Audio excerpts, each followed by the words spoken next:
Семей цемент зауыты 1958 жылы салынған және кеңес заманында 2 рет қайта құрылған. Зауытта дымқыл әдіспен жұмыс істейтін 4 айналмалы клинкер пеші бар. Зауыттың қуаттылығы жылына 1150 мың тонна цемент құрайды. Соңғы жылдары зауытта негізгі технологиялық жабдықты қайта жарақтандыру бойынша көлемді жаңартулар жүргізілді.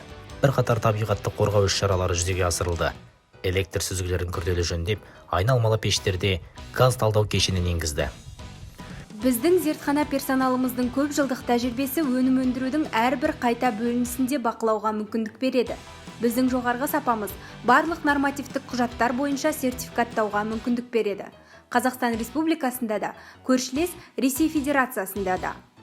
Цемент зауытының өнімдері Қазақстан нарығында, сондай-ақ Ресей Федерациясының Батыс Сібір федералды округінің нарығында сатылады. Семей кәсіпорнының цементін Алматы, Астана және Қазақстанның басқа да өңірлерінің тұтынушылары жоғары бағалайды.